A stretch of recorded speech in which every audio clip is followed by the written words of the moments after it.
why you choose your art form. My chosen art forms are writing, music, comedy, short film, illustration, and independent producing, and theatre, and performance and singing. And I love doing them because they give me my power back in my story, due to the fact that for probably around 30 years I was telling my story to the psychiatric system, and I just kept getting punished for telling my story through medication or treatment or psychiatric ward. So with the arts that I do, I tell my stories again, but I get celebrated. And I also like helping other people learn those art forms. So I love teaching, and I also love independent producing to put on events and projects. During my childhood, I've seen a lot of TV or films. It's embarrassing. How might those actors are actually reacting in terms of the character, playing all different types of characters, which certainly try to give them a sense of the expression and which how be able to react with the other actors. And what I find in the theatre and performing arts, they're actually just simply some kind of an intersectional balance between which some kind of emotions, which how might be able to interrelate each other, and of course, they're put in a connection in which how might those personalities in which the characters might fall into it. They give the actors a lot of some kind of emotion, which give it a lot of action, or even just simply try to plan out that way. So that's why I've been choosing some kind of an art form that really, put me into some kind of a realistic nature.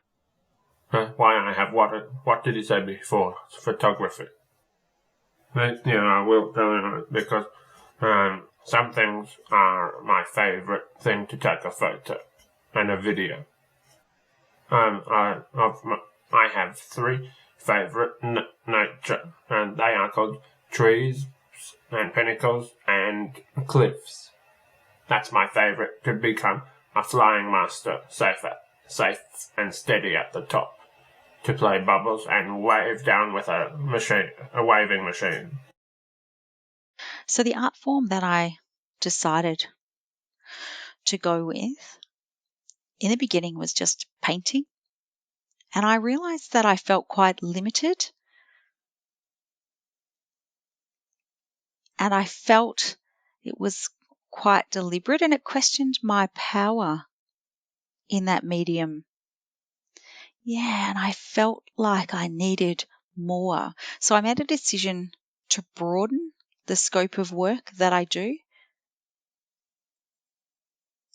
And I moved on to installation, performance, sculpture, and drawing. And then I combined them. Sometimes I combine all of them. It's more empowering, and I'm better able to unpack myself, the feelings that I have, the thoughts that I have, growing up as a deaf person, and also being able to tap into all of my experiences and express them in the artwork that I do. It's quite powerful. And also linking that into the here and the now and what's happening.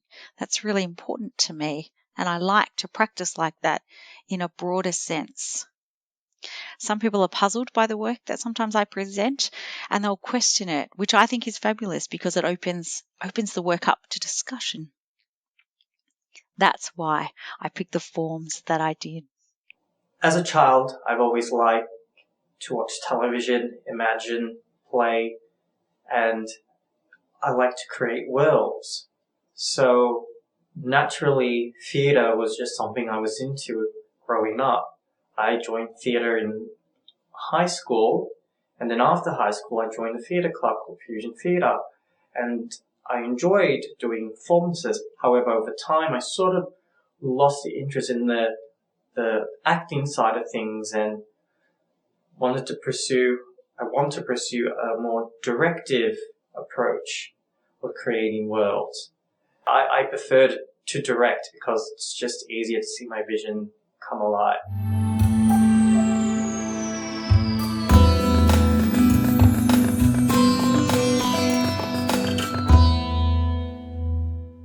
What are the challenges as an artist with a disability and how you overcome them? Well, the challenge is whether the action being seen is some kind of bit of a stereotypical nature or issue in which, well, maybe some kind of the audience actually will necessarily come from this general public with or without disabilities will actually just come towards those actors or even artists with the disabilities, including myself, to actually they put in a lot of amounts of effort and practice through improvisation rehearsals, and which takes into action to perform in front of a crowd or even an audience.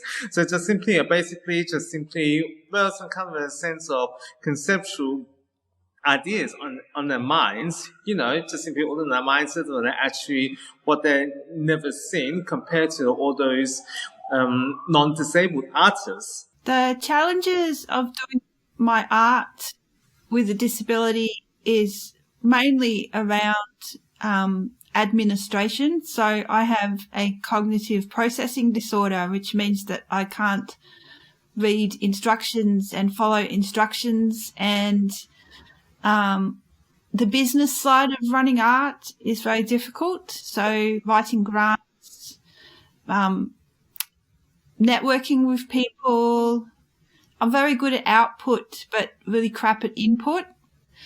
And I also found that the music industry is very limiting. The music industry was probably my passion for a long time, but I just found it really monocultural. So it was just a lot of straight white people at bars and clubs playing live gigs and drinking beer, and that was the music industry, and I just don't fit into that scene. So it was really hard for me to keep playing my music because I didn't fit into that scene and didn't feel safe in that scene, because I also get really overwhelmed with noisy and busy areas. Sometimes the antipsychotic medications destroy creativity. So I've been on antipsychotic meds for about 30 years, and they stop you from having psychotic thoughts, but they also stop you from having creative thoughts because it's the same part of your brain. And I just love producing. So I love running and producing events. So that's my passion at the moment, is that I get to see and hear music, and I get to be around artists who are emerging and new, and I really enjoy supporting people to get into the industry. Growing up, I didn't realize I had any kind of disability, but I always knew there was something wrong with me, like my mind-wise, because I'm very forgetful, and sometimes things just don't sort of come together. And I always thought very differently. But I did find out over time that I learned best through musical rhythms. So like I can remember lyrics a lot better than I can remember a line from a book or anything like that. So that's one of my little solutions to hurdles that I've come across. Otherwise, it's just lots and lots of practice, rehearsing, memorizing my words.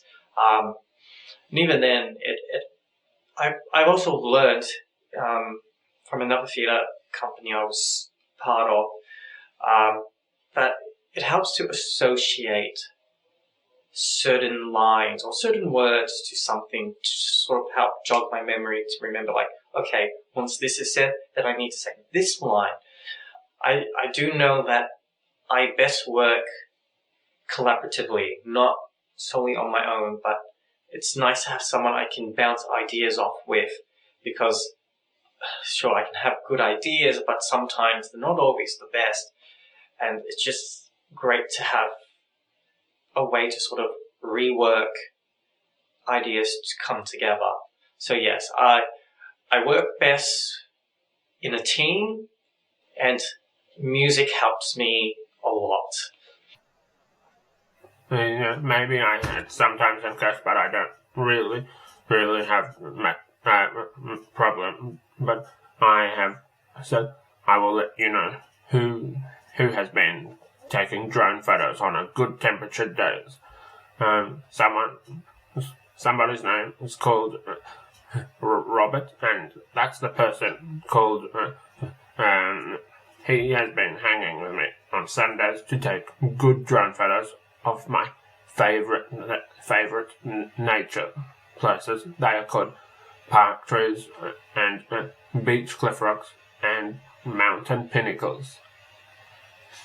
So that's my 3 favorite natures, and I will use the drone photos, and I had them downloaded in a link or an email.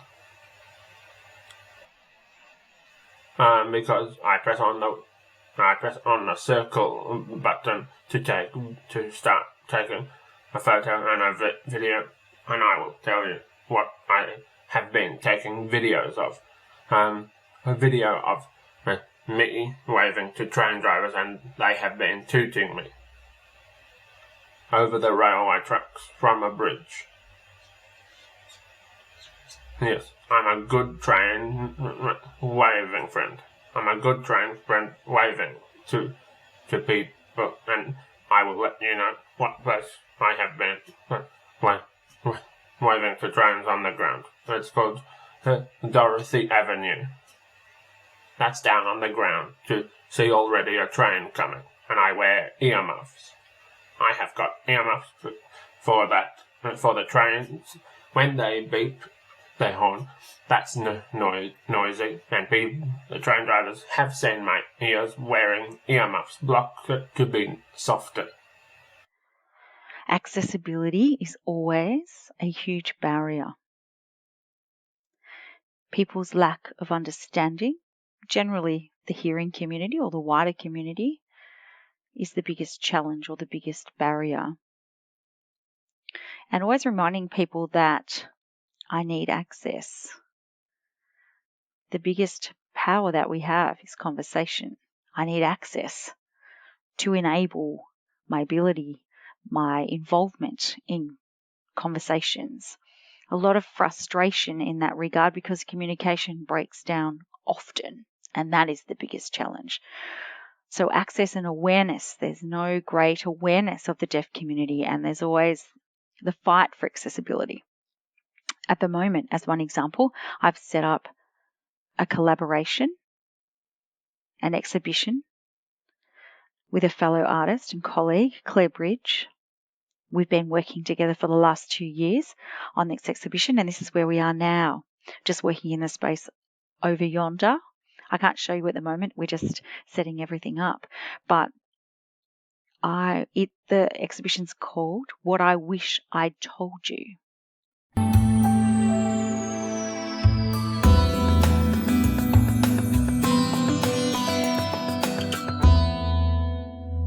What are the highlights of your artistic career? My highlight of my artistic career was the recent performance that we've actually done this year in 2022. And it was actually the first performance that I was really happy with. It was just so good. It came together despite some little hiccups that happened that was not in our control. It seemed like the perfect performance that we did at Fusion Theatre. And I'm just so proud of it. I'm so proud of us all. Maybe it was the direction that was going on at the time. We were very, strict on. Well, because I practice in so many different art forms, I have a highlight for each one. So I'll try and list them. So my highlight in music was making an album and making some music with Ross Hannaford, the late Ross Hannaford, on one of my songs, singing with the Melbourne Mass Gospel Choir at a gig, and personally singing a song in the Broadmeadows Immigration Detention Centre, because that's where I was when I first came to Australia. I spent time in there as a kid. So to go back and sing a song in that space where I ate food was really special for me. Writing was my book that got published in 2021, My Friend Fox by Ultimo Press. Huge highlight. That's my memoir. In theatre, starting my theatre company, Qualia Theatre, and creating, we've got 4 different works now, but my highlight personally was my own show, Fire, Qualia Fire, which is about my experience of getting through and out of the public psychiatric system. It's a really joyful work. Winning awards. I won an award for my comedy, and my illustration has won awards. Waking up in the morning is a highlight. You just don't know what the day is going to bring. I find that really interesting, that my day is unplanned and unmapped. I have been having an art show in Federation Square. That was when I was a little bit more big, and I'll tell you how old I'm now. 28. Yeah. That maybe I forgot what number year it was, and I called the art show. I called it Wild Love. I'm loving lots of. I have every day when I go out. I sometimes will say hi to stranger people that I love their face. I had an exhibition in my apartment where I live. I had lots of people coming in the whatever level I lived in my apartment. I had carers and friends, and I did smile at lots of people that I love their face and eyes. Wow.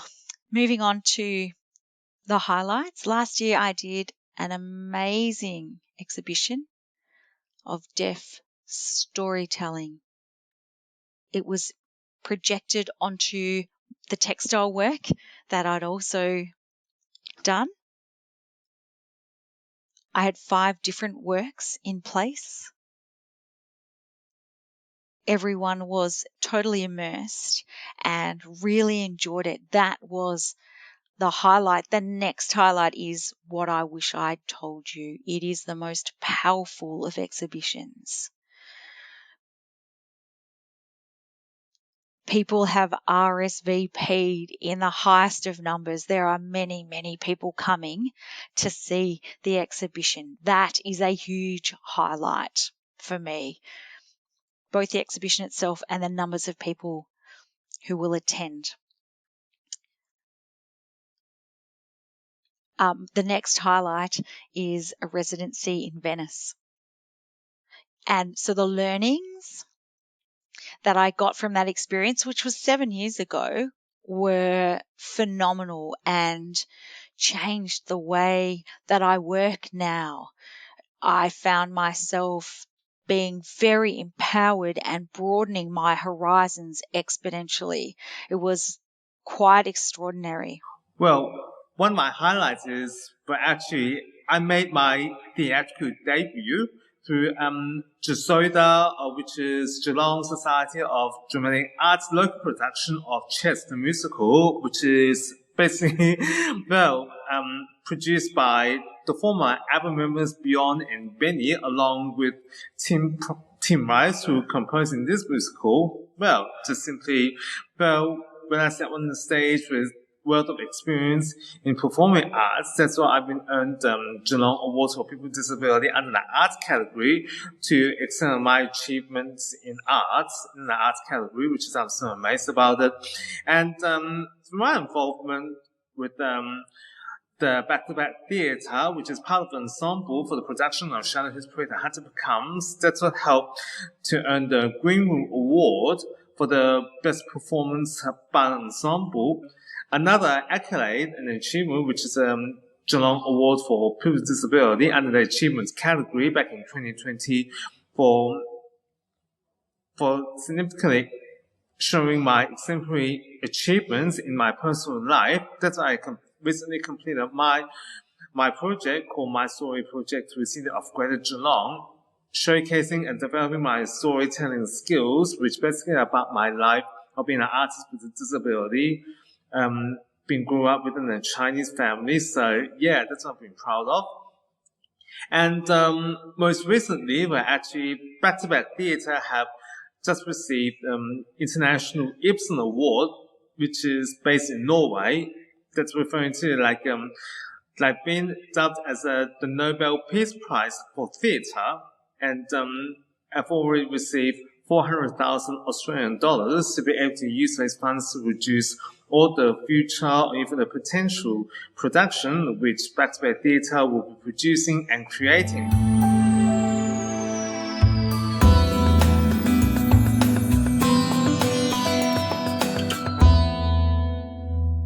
What are your future plans? My intention is to do some printing work, some more printing work to focus on some drawing and again, performance, but perhaps recording the performance and trying to combine all of those and perhaps from an individual point of view, growing up as a deaf person, speaking to mental health, speaking to awareness, speaking around anxiety, and genetics and a whole array of things. So that's going to be a major project, and having some discussions around that now, and including the personal experience that I have and being able to express that into my work. So being a deaf person and also incorporating the lockdown experience of, Melburnians and a deaf person. And also then deaf clubs closing means that deaf people overall are far more isolated than they once were. So lots of elements and trying to transpose those into the artwork that I present. So, and in a myriad of ways, really. Yeah, so really looking forward to that. We will be touring with the exhibition. The first is happening in Footscray, and then next we will move on to Wodonga. The third showing will be in Ringwood, and then the fourth showing next year, we will move it to Sydney. So this is a moving exhibition, and it will bring a lot of power. The work itself is very, very powerful, and the idea is to show it to as many people as we can, and so that will hopefully empower other deaf artists in the work that they do, and also to show the creativity that can come from the work that we're presenting. And it's of a very, very high standard. And also speaks to multiculturalism, the different backgrounds that people come with in life. Some people are deafblind, some people are Asian, some people are Muslim. There's some older deaf people. The First Nations deaf people, and also people from the LGBTIQA community as well. So there are, inside of this one exhibition, multi-layered difference, inclusion. It is quite extraordinary. There are so many deaf storytellers. In total, there are 47. All of the stories have been translated. It is quite extraordinary and very, very powerful. it's certainly something to be seen, and perhaps it will enable the re-establishment of the Deaf Club. Yeah, when we first put the call out to deaf storytellers, and then we reached out to individuals or people who via social media had reached out to us, and then we recorded by video, or sometimes we would meet face to face and use a video cam. The other times we would use video platforms like Zoom and the like. Yeah, we met an abundance of people on Zoom because of the lockdown. And then we had a lot of people reaching out to us, and the stories that they shared were very emotional. And we realized that what had happened to people throughout their lives and the experience that they've had with autism it blew us out of the water. And the fact that all of these stories could be told, and that continual fight against the system, against the experience of violence, the health system, you've got a disability, you can't. And just seeing those stories, in the first instance, just chatting to people, and now seeing them in these massive projected screens has been extraordinary. But it was the most powerful, amazing experience, and also people allowing us into their stories. It's a pretty special place to be. We are organising another exhibition, yes. It's going to be art of my art and photos. I will have it maybe in, I think I'm not sure when maybe it's going to be in the new year, maybe. I have a few. The first one is to perform my play Quality of Fire, and perform that at Mama is pretty amazing. So that's, I'd love to see where that goes. And I'm also really hoping that a new project called the Nth Degree Project will happen, and that's taking my music that I first wrote and heard in a psych ward in my early 20s, rearrange it with a classical chamber trio of piano, cello and violin, and also explore concepts around dark matter, because I'm very curious about dark matter and the stars and the universe and the metaphysics that is sometimes associated with mental illness. You know, curiosity about astral traveling and spirituality and ESP, and bring them all together into one project through music. And also writing my new book. I've got a few chapters into my new book, so that's keeping me busy. And also independent producing, so supporting more plays and performances and spaces for people in the mental health system to make art.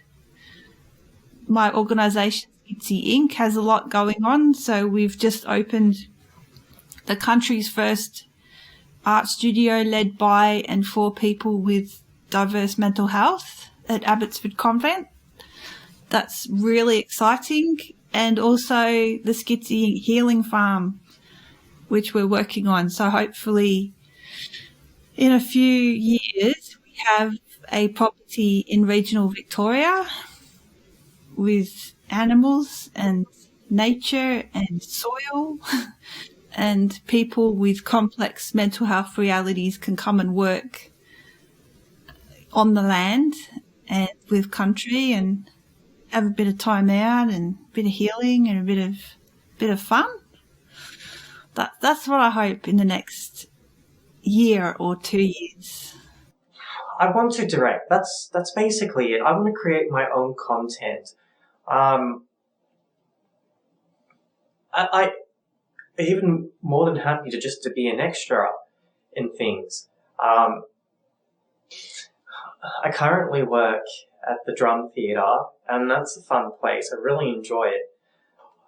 I want to stay with Fusion Theatre as long as possible, and I see myself sort of taking over at some point. I may not take over the whole thing, but I'll slowly rise to the higher ranks there. That is where I actually see myself in the future. You asked me that a few years ago and I couldn't say anything. I'd just say probably the same thing I am in right now, because I'm not a person who likes to say I see myself 5 or 10 years, because who knows where I'm going to end up? No one really knows where we'll be in 5 or 10 years. We may strive for a specific goal, but things change a lot. A lot of things change. Be it that you might naturally choose not to pursue that. Maybe an incident happens that prevents you from doing it. So I never really like to see where I see myself in the future. But with Fusion Theatre, as long as, everyone behind the scenes keep it together, I see myself rising the ranks there and taking control one day, which be like being a director, or just being part of the social committee and sort of leading that, and coming up with ideas to benefit it, to make it a better place than it already is, if that's possible. My future plans and goals, what I'm hoping is that, there's so many things on the table, which is, really clear in my mindset. So, besides actually I continue to work on my artistic potential and all my artwork and everything. So, just simply hopefully be able to audition or even perform it at the future productions, like especially with the back-to-back theatre. So that's what I've been planned for. So hopefully continue to work alongside with such an amazing company, as well as even outside of back-to-back theatre, where hopefully just simply there are some future casting opportunities and be able taking my artistic career up to the next level. So to ensure I'll be able to continue to excel what I'm doing, what I'm good at, and be able to succeed freely in some kind of global complex environment, which has never been easy to be part of the shows which I've been involved in. So hopefully I just simply got some all other ideas and all career pathways in which will enable me to be able to showcasing all my skills and my talents. I have my own family and could possibly have my children, so which is quite nice at the moment. So there's so many. Hopefully, we're sure there's something to learn what I've been doing in the past. So that's why I've been good at it. So hopefully, I just simply bring it along to have such what the wonderful and the joyous life that's coming a hold of me.